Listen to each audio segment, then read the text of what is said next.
আলিম প্রথম বর্ষে অধ্যয়নরত প্রিয় শিক্ষার্থী ভাই বোনেরা, সকলকে দরসে শরহে বেকায়া পর্ব 2 স্বাগত জানাচ্ছি।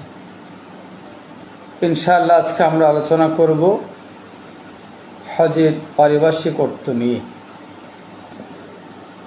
আমরা তানজিমুল আস্তাতের মধ্যে হজের একটা পারিভাষিক অর্থ পেয়েছি, সেটা হলো হুয়াল কাসদু ইলা জিয়ারাতিল বাইতিল হারাম আলা ওয়াজহিত তাযীম বিআফআলিন মখসুসাতিন ফি জামানিন মখসুসিন। অর্থাৎ হজ হলো হুয়াল কাসদ ইলা জিয়ারাতিল বাইতিল হারাম, বাইতুল্লাহ শরীফ জিয়ারতের ইচ্ছা করা, আলা ওয়াজহিত তাযীম সম্মান করার ভিত্তিতে, বিআফআলিন মখসুসাতিন নির্দিষ্ট কার্যাবলীর মাধ্যমে, ফি জামানিন মখসুসিন নির্দিষ্ট জামানায় নির্দিষ্ট সময়ে। একটি তারিফ আমরা পেয়েছি তানজিমুল আস্তাতের মধ্যে। এরপরে এর চেয়ে আরেকটু কম এবারতের একটি পরিচয় আমরা পেয়েছি আল জাওহারাতুন নাইয়েরা। এর মধ্যে বলা হয়েছে হজের পারিভাষিক অর্থ ইবারাতুন আন কাসদিল বাইত। হজ হলো বাইতুল্লাহ শরীফের ইচ্ছা পোষণ করা, আলা ওয়াজহিত তাযীম সম্মানের ভিত্তিতে, সম্মান করার ভিত্তিতে, লিআদাই রুকনিন মিনাদ্দীন আযীমিন, আই লিআদাই রুকনিন আযীমিন মিনাদ্দীন, দ্বীনের একটি মহান রকম আদায়ের নিমিত্তে, তাজিমের ভিত্তিতে বাইতুল্লাহ শরীফের ইচ্ছা পোষণ করার নামই হলো হজ। এই তারিফটি আর নিহায়া ফি শারহিল হেদায়ার মধ্যে এভাবে বলা হয়েছে যে আম্মা তাফসিরুহু শারআন, আম্মা তাফসিরু মানে তাফসিরুল হজ, শরীয়তের দৃষ্টিতে হজের ব্যাখ্যা হলো ফাহুয়া ইবারাতুন আন জিয়ারাতিল বাইত। হজ হলো বাইতুল্লাহ শরীফ জিয়ারত করার নাম, আলা ওয়াজহিত তাযীম সম্মান করার ভিত্তিতে, লিআদাই রুকনুদ্দীন আযীমিন দ্বীনের একটি মহান রকম আদায়ের নিমিত্তে, সম্মানের ভিত্তিতে বাইতুল্লাহ শরীফ জিয়ারত করার নাম হলো হজ। এর চেয়ে যদি আমরা আরেকটু কম এবারত দিয়ে হজের এবারত পেশ করি, যেমন উমদাতুর রিয়ায়া এর মধ্যে বলা হয়েছে আল হাজ্জু শারআন,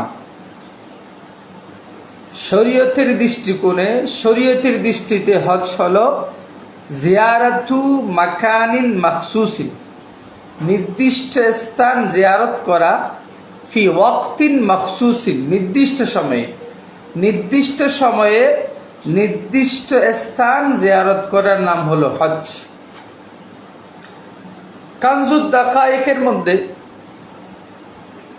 হজের তারিফ করা হয়েছে। এই তারিফটি আমাদের জন্য সবচেয়ে বেশি গুরুত্বপূর্ণ।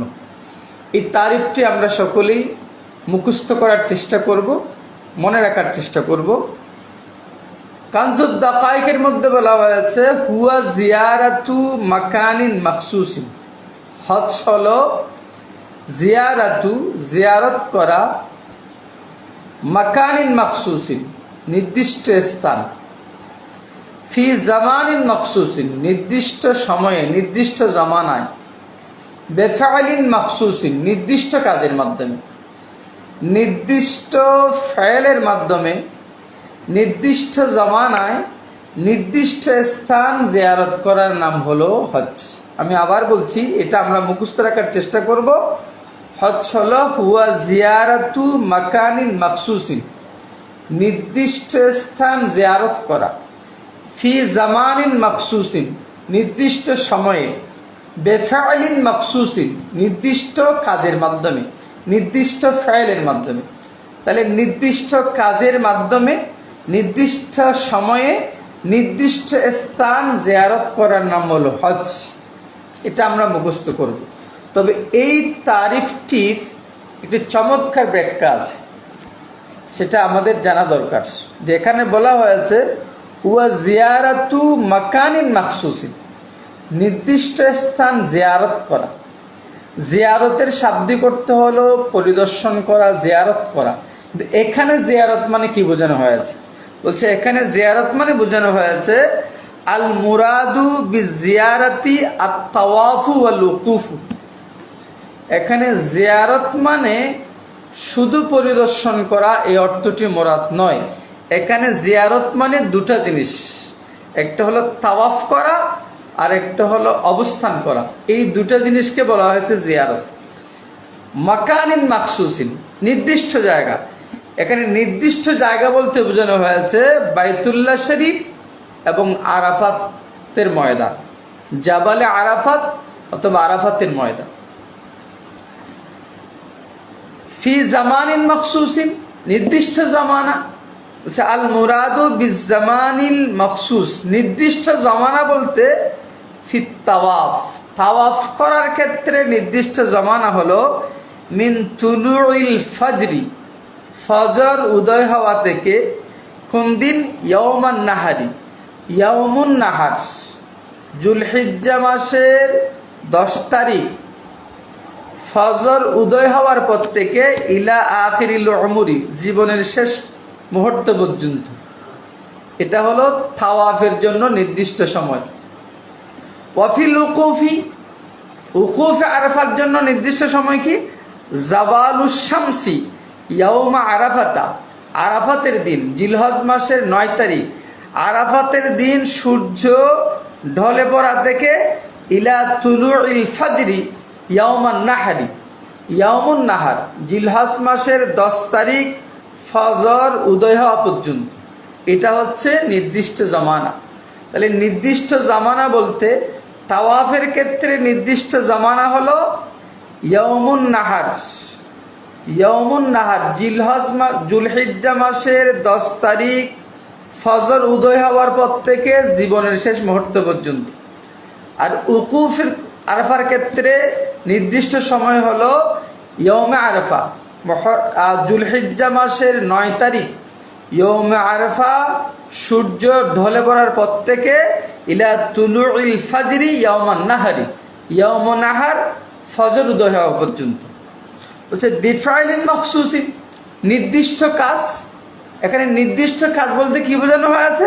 বলছে আল মুরাদু বিফাইলিন মাখসুসিন, নির্দিষ্ট কাজ বলতে বোঝানো হয়েছে বিআন ইয়াকুনা মুহরিমান বিনিয়াতিল হজ্জ সাবিকান, আগে হজ করার নিয়তে মিকাত থেকে যে এহরাম করা হয় সেটাকে বলা হয়েছে নির্দিষ্ট কাজ। বিফাইলিন মাখসুসিন মানে হজ করার নিয়তে আগে ভাগে মুহরিম হয়ে যাওয়া, হজ করার নিয়তে মিকাত থেকে এহরাম বাঁধা, মুহরিম হয়ে যাওয়া, এটা হলো ফেলে মখসুস।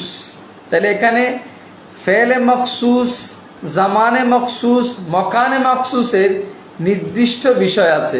এবং জিয়ারত মানে এখানে পরিদর্শন করা উদ্দেশ্য না, এখানে জিয়ারত মানে দুটা জিনিস, একটা হলো তাওয়াফ আর একটা হলো উকুফ। মাকানে মাখসুস বলতে বাইতুল্লাহ শরীফ, আরাফাতের ময়দান। এবং জমানে মাখসুস বলতে তাওয়াফের ক্ষেত্রে জমানে মখসুস হলো, তাওয়াফের ক্ষেত্রে জমানে মখসুস হলো ইয়াউমুন নাহার, ফজর উদয় হওয়া থেকে জীবনের শেষ মুহূর্ত পর্যন্ত। তাওয়াফের ক্ষেত্রে জমানে মখসুস হলো ইয়ৌমে আরাফা, সূর্য ঢলে যাওয়ার পর থেকে ইয়ৌমুন নাহার, ফজর উদয় হওয়া পর্যন্ত। আমি আবার বলছি, তাওয়াফের ক্ষেত্রে জমানে মখসুস হলো জুলহিজ্জা মাসের 10 তারিখ ফজর উদয় হওয়ার পর থেকে জীবনের শেষ মুহূর্ত পর্যন্ত।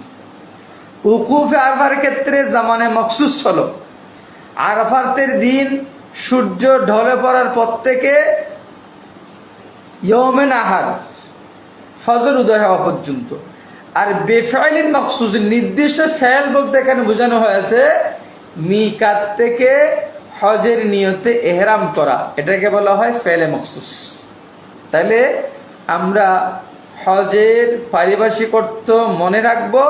আল হজ্জু, হজ হলো হুয়া জিয়ারাতু মাকানিন মাখসুসিন, নির্দিষ্ট স্থান জিয়ারত করা, ফি জামানিন মাখসুসিন, নির্দিষ্ট সময়ে, বেফাইলিন মাখসুসিন, নির্দিষ্ট কাজের মাধ্যমে।